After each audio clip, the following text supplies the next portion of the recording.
Number 1. When my little sister, Emma, first started talking about her imaginary friend, I didn't think much of it. She was only 6, and lots of kids had imaginary friends at that age.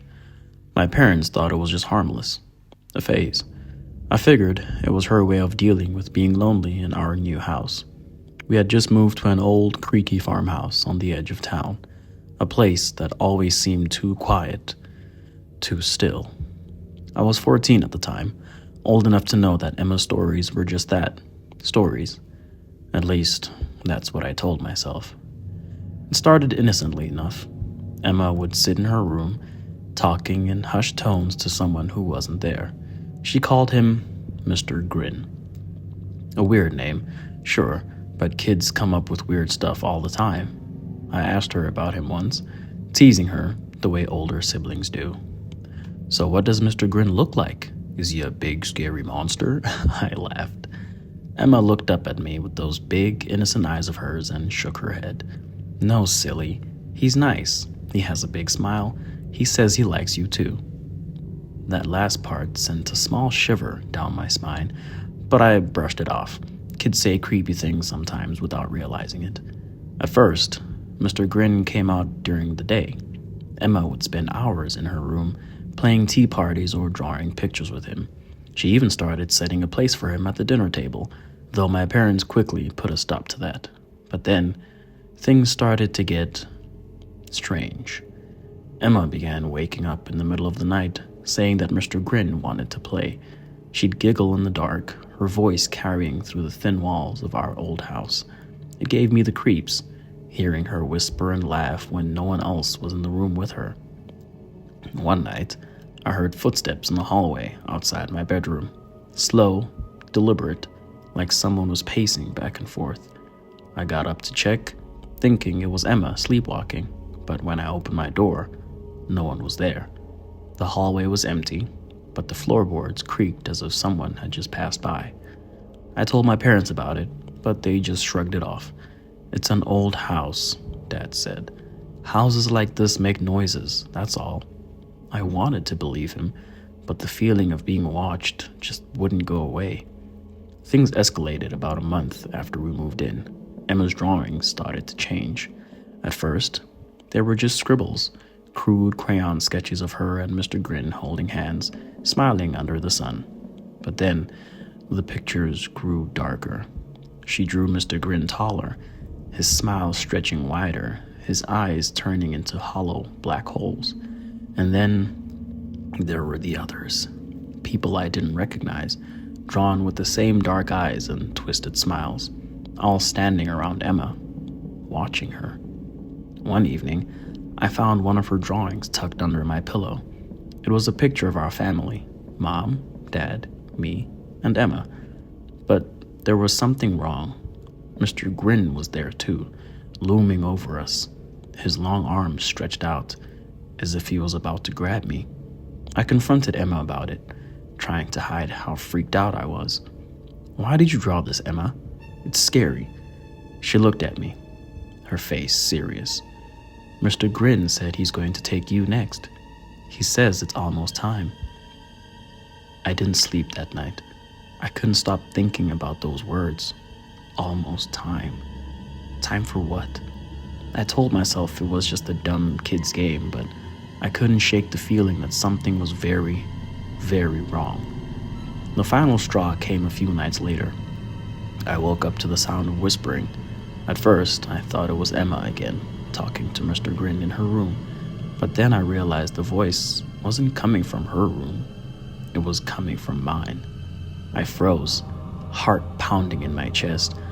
The whispering was low, almost inaudible, but it was there, and it was coming from the corner of the room, where the shadows seemed thicker, darker.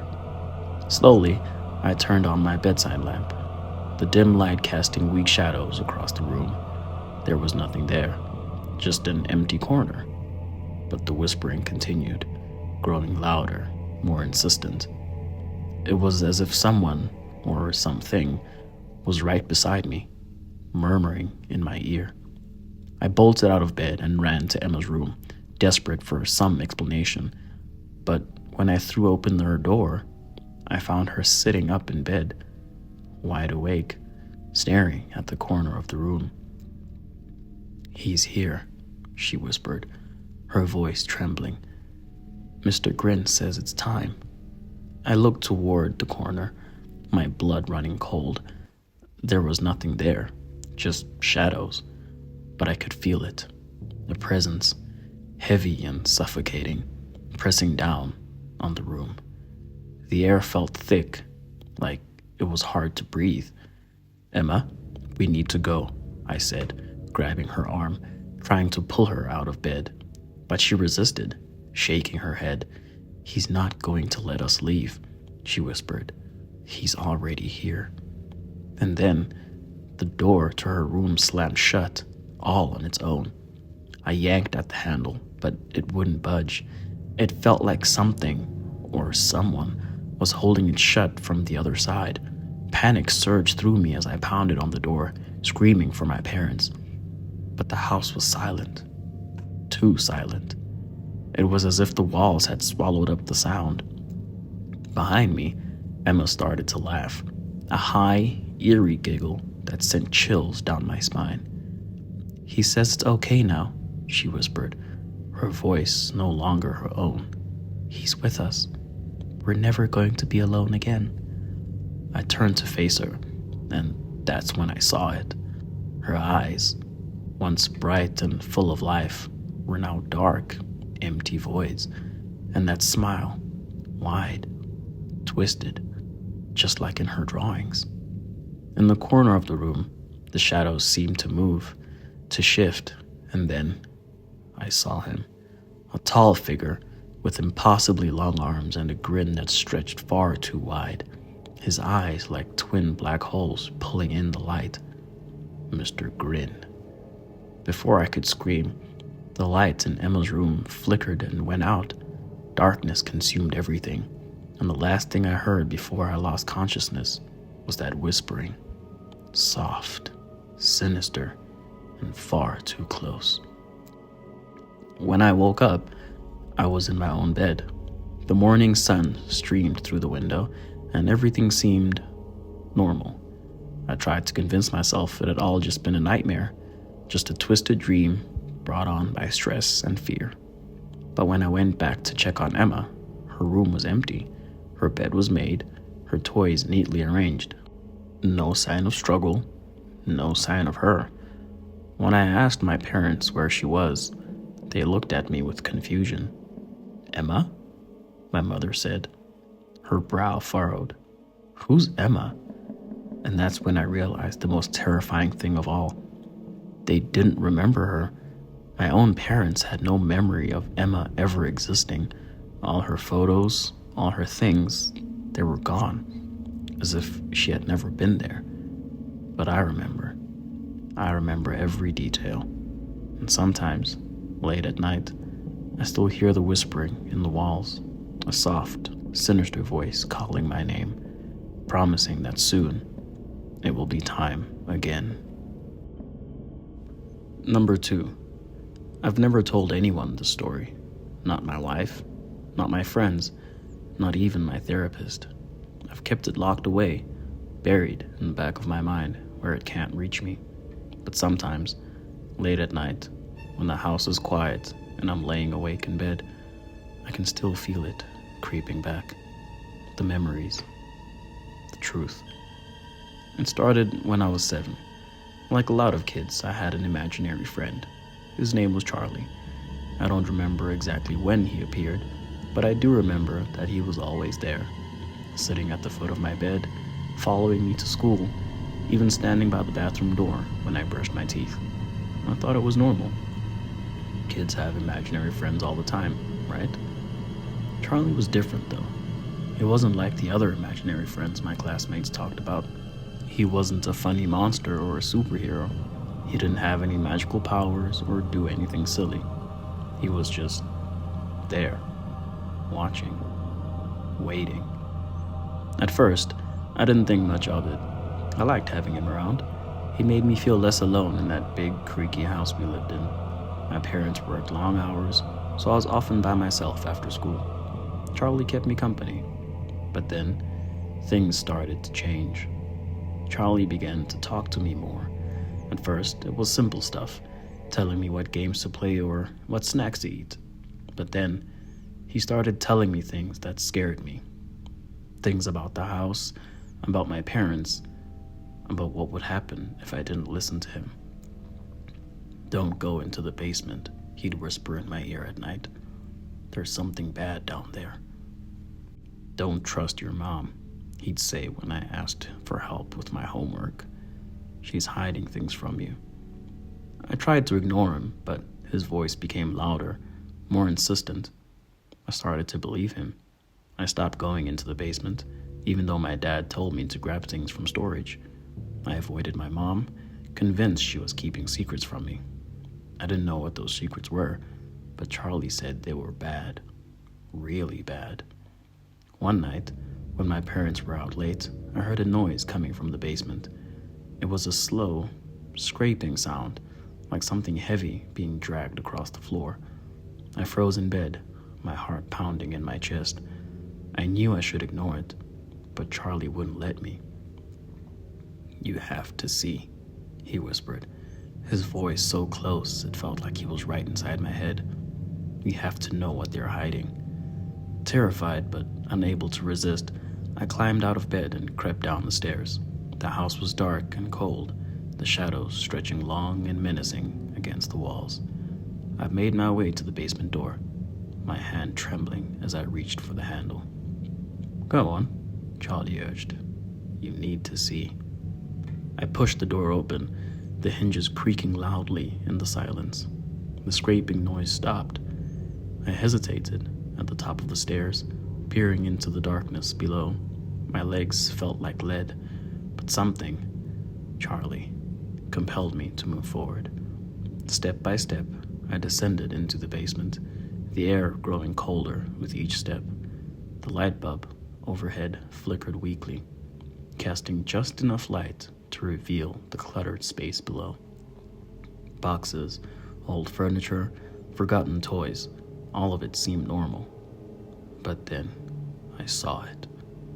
In the far corner of the basement, behind a stack of boxes, something moved.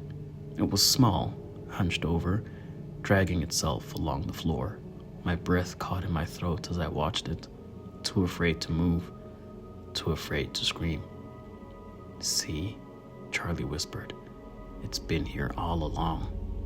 The thing turned, and I caught a glimpse of its face, pale, twisted, with eyes that glowed faintly in the dim light. It looked like a child, but its features were distorted, wrong, like a reflection in a funhouse mirror. I stumbled back, nearly tripping over my feet. The creature's eyes looked into mine, and it began to crawl towards me, its movements jerky and unnatural. "Charlie, what is that?" I whispered, tears streaming down my face. But Charlie didn't answer. Instead, he laughed, a cold, cruel sound that echoed in my ears. I bolted up the stairs, slamming the door shut behind me. I ran to my room and hid under the covers, shaking, waiting for my parents to come home. When they did, I didn't say anything. I couldn't. They wouldn't believe me. How could they? It was just my imagination, right? But from that night on, Charlie wasn't just a voice in my head. He became something more. I'd see him in the mirrors, standing behind me, his eyes watching me with the same twisted smile. I'd feel his presence in the room, a cold spot that never went away. And I knew, deep down, I knew that he wasn't imaginary. He was real. I started to withdraw, to isolate myself from everyone. My parents thought I was just going through a phase, but I knew better. Charlie was always there, always watching, always waiting for the right moment. And then, one day, he was gone. Just like that, without warning. The voices stopped, the cold spot disappeared. The mirrors went back to reflecting only me. I should have felt relieved, but instead, I felt empty, like a part of me had vanished along with him. Years passed and I grew up. I moved out of that house, went to college, got a job, and started a family. But the memory of Charlie never left me. I told myself it was just a figment of my imagination, a manifestation of childhood fears and loneliness. But last night, something happened that changed everything. My daughter, Emily, woke up screaming. When I rushed to her room, she was standing in front of the mirror, staring at it with wide, terrified eyes. "What's wrong, sweetie?" I asked, trying to comfort her. She looked up at me, tears streaming down her face. "Daddy, he's in the mirror." My blood ran cold. "Who's in the mirror, Emily?" She pointed at the glass, her voice trembling. "The boy with the big smile. He says his name is Charlie." And that's when I realized the horrifying truth. Charlie had never left. He was still there, waiting, just as he had been all those years ago. And now, he had found someone new to play with. As I stood there, staring into the mirror, I saw a flicker of movement, a shadow, a smile, and I knew that this time, he wasn't going to go away. Not for me, not for Emily, not ever. Number 3. I've always thought of myself as a rational person. I've never believed in ghosts, demons, or any of that supernatural nonsense. But there's one thing that happened a few years ago that I can't explain, no matter how hard I try. It started with my son, Jacob. He was 5 years old at the time, bright, cheerful, and imaginative. He was the kind of kid who could make a game out of anything, who filled our home with laughter and endless stories about dinosaurs, spaceships, and knights. But one day, his stories started to change. It was a rainy afternoon when Jacob first mentioned her. I was in the kitchen making dinner when he wandered in, his small feet padding softly on the tile floor. "Mommy," he said, tugging at my shirt, "can I have an extra plate tonight?" I looked down at him, smiling. "Why do you need an extra plate, sweetie?" "It's for Lucy," he explained, his tone so casual, as if it were the most normal thing in the world. "Lucy?" I asked, curious. "Is Lucy one of your toys?" He shook his head, his dark curls bouncing. "No, Mommy. Lucy's my friend." I smiled, amused. "Your imaginary friend?" Jacob looked at me, his blue eyes serious. "No, Mommy. She's real. She's just different." I didn't think much of it at the time.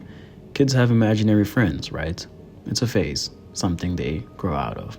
So I humored him. I set an extra plate at the table that night, and Jacob talked to Lucy while he ate his dinner. It was cute, really. Harmless. But as the days passed, things started to get strange. Jacob would spend hours in his room talking to Lucy.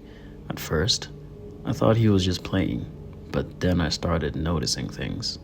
Little things. Toys would be moved around as if someone else had been playing with them. His closet door, which I always kept closed, would be open when I checked on him at night. And then there were the drawings. Jacob had always loved to draw, but his pictures had changed. They were no longer colorful and happy, filled with animals and superheroes.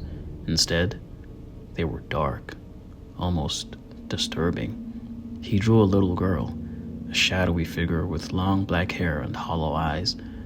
She was always there, lurking in the background, watching. And Jacob would tell me, matter-of-factly, that it was Lucy.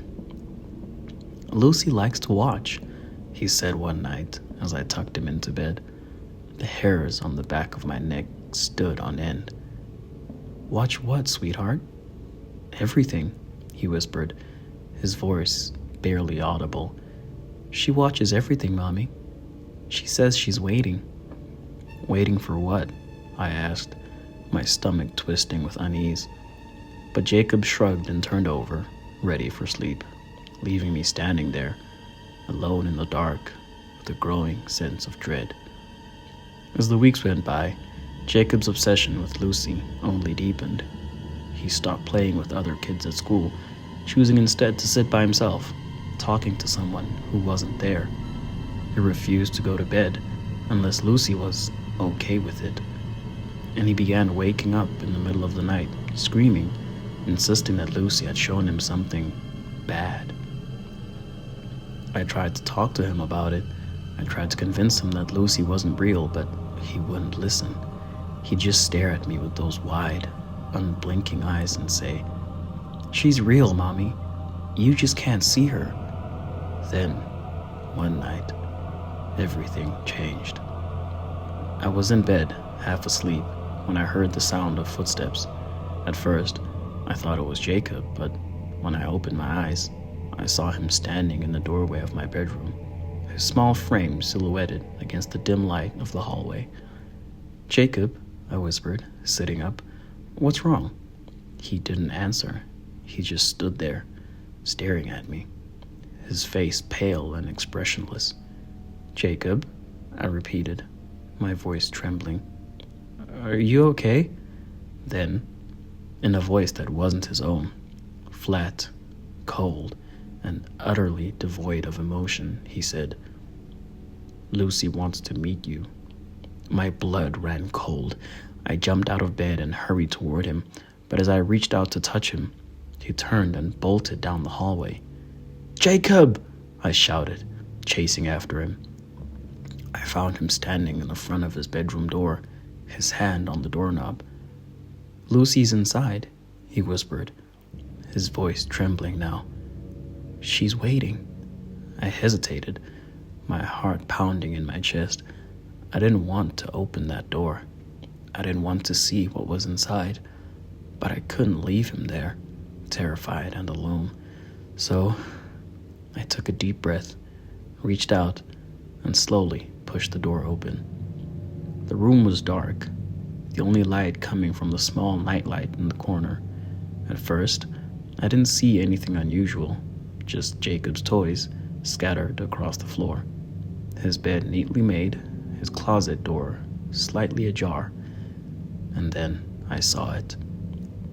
In the corner of the room, just beyond the reach of the nightlight's glow, stood a figure, a small girl, no older than Jacob, with long black hair that hung over her face, obscuring her features. Her clothes were tattered, and her skin was deathly pale. For a moment, I couldn't breathe. I couldn't move. I just stood there, staring at her, my mind struggling to make sense of what I was seeing. "Lucy?" I whispered, my voice barely audible. The girl lifted her head, her hair parting just enough for me to see her eyes, dark, hollow, and empty. She smiled, a slow, eerie grin that sent a wave of terror crashing over me. And then she spoke, her voice a soft, chilling whisper. "You shouldn't have come." I stumbled back, grabbing Jacob and pulling him out of the room. I slammed the door shut and bolted down the hallway, my heart racing, my mind reeling. I didn't stop until we were outside, standing in the cold night air, my hands trembling as I held Jacob close. I called the police, of course. They searched the house top to bottom, but they didn't find anything. No sign of the girl. No sign of anyone other than us. They chalked it up to a nightmare, to stress, to anything that made sense. But I knew better. We moved out of that house the next day. We didn't take anything with us. I didn't want any part of that place following us to our new home. For a while, things seemed to get better. Jacob stopped talking about Lucy, he started playing with other kids again, and the nightmare stopped. I began to think that maybe, just maybe, it was all behind us. But then, a few nights ago, Jacob came into our bedroom again. He's 10 now, too old for imaginary friends, too old for the kind of nightmares he used to have. But when I saw the look on his face, the same pale, terrified expression he had that night, my heart sank. "She's back," he whispered, his voice trembling. "Lucy's back, Mommy." and she says it's not me she wants this time. Before I could respond, I felt it, a cold breeze brushing against my neck, a faint whisper in my ear, too soft to make out the words, but chilling enough to freeze the blood in my veins. I turned around slowly, my breath catching in my throat, and there she was, Lucy, standing in the corner of the room, her dark eyes locked onto mine. And then I realized Lucy had never left. She had just been waiting, watching, and now she had found her new playmate. Me.